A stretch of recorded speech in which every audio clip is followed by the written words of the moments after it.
wabarakatuh, Tuan Sarah. Today our group will explain about advantages and disadvantages of partnership.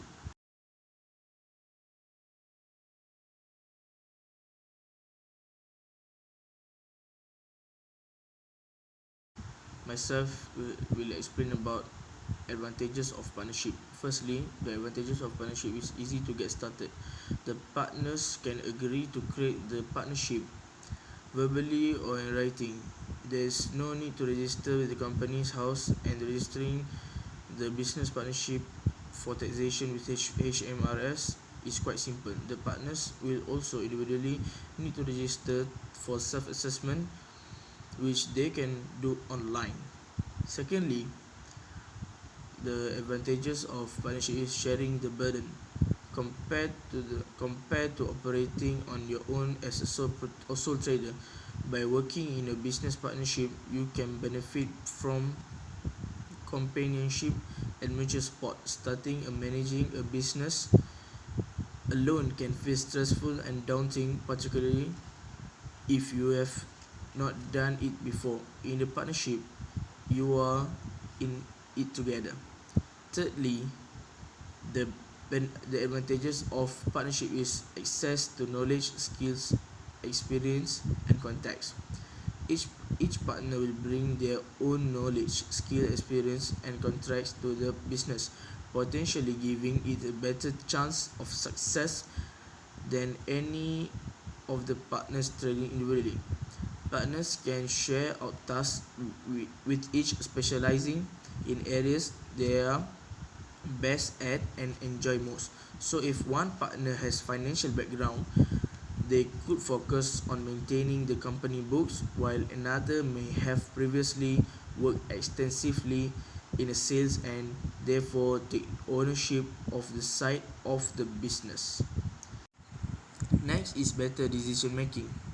Compared with operating on your own in a partnership, the business benefit from the unique perspective brought by each partner. In business, very often two heads really are better than one, with the combined conclusion of debating a situation far better than what each partner could have achieved individually. That's only from me about advantages of partnership. Next point will explain by Afiq. Then Haziq will explain about disadvantages of partnership. Thank you. Assalamualaikum, my name is Muhammad Rafi and I will continue the advantage of partnership. It is ownership and control are combined. In a limited company, ownership and day-to-day management of the business split between shareholders and directors, although they are often the same. That can mean that directors are constrained by shareholders' preference in pursuing what they see as the best interests of the business. In easy words, is as long as the partners agree what their idea is and what their idea is, they can bring the business to next level. Okay, now we'll move to this advantage of partnership. It is limited access to capital. In a combination of partners is likely to be able to contribute more capital than a sole trader, and a partnership will often still find it more difficult to raise money than a limited company, because bank will feel the partnership business is a higher risk because it will make a conflict between the partners and they will shut down the company, and the partners will difficult to pay the debts that they take from the bank. And we'll move to the next one is profits must be shared as at a basic level.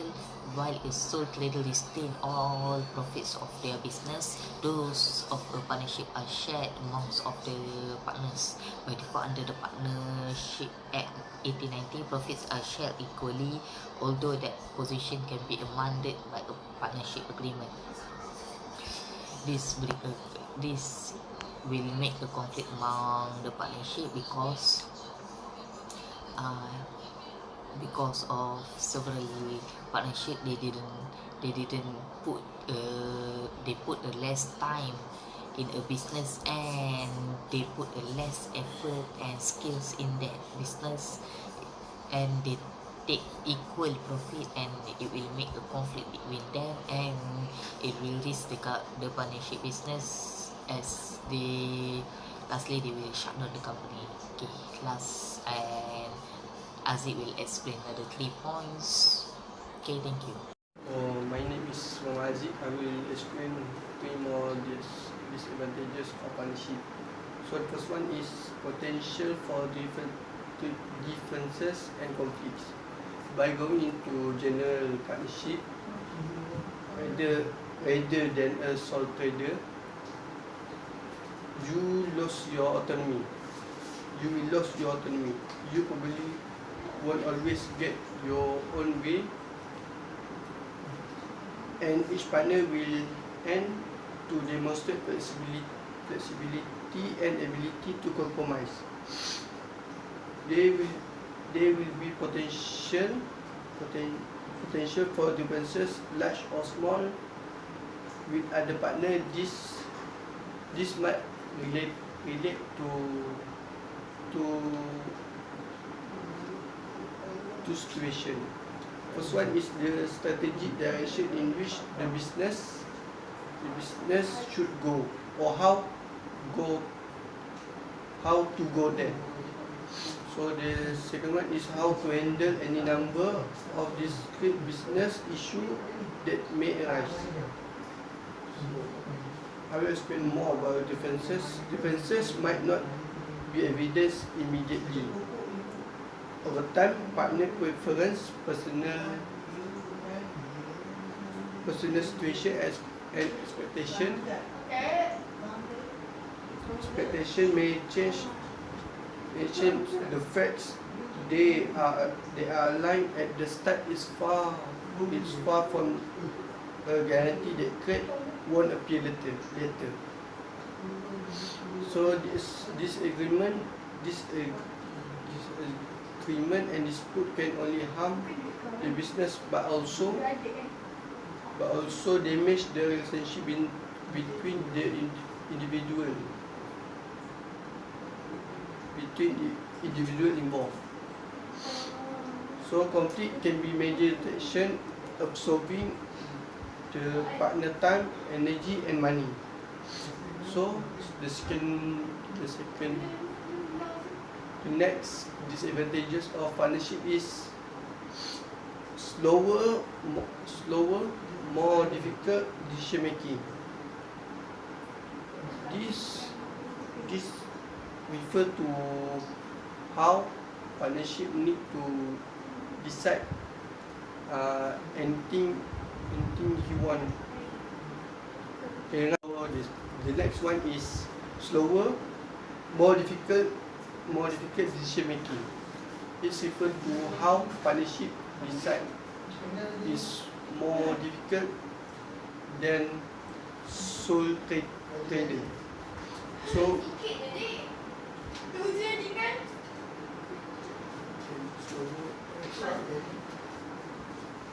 compared to sole trader, decision making can be slower because you need to consult and discuss matter with your partner. Where you disagree, the time will be spent negotiating to build agreement and or consensus. So sometimes this might mean opportunity are missed. More often, it will frustrate a partner who has been used to making all the decisions for their business. And the last one is unlimited liability. Again, because the business does not separate legal personality, the partner are personally liable for debt and loss incurred. So, if the business run into the trouble, your personal asset may be at risk at the risk of being seized by creditor, which would generally not be the case if the business was a limited company. The partner are jointly and severable. So the last one is unlimited liability. Again, because of the business does not have a separate legal personality, the partners are personally liable for debt and loss incurred. So, if the business are into trouble, your personal asset may be at risk of being seized by creditor, which would generally not be the case if the business was a limited company. So, the partner are jointly and severally liable. As one partner can bind the partnership, you can effectively find yourself paying for the action of the other partner. If your partner are unable to settle debt, you will be responsible to do that. In a extreme example where you only own 10% of partnership, if your partner has no asset, you might end up having to settle 100% of the debt of the partnership, and you need to sell your position in order to do so. So that's all from us.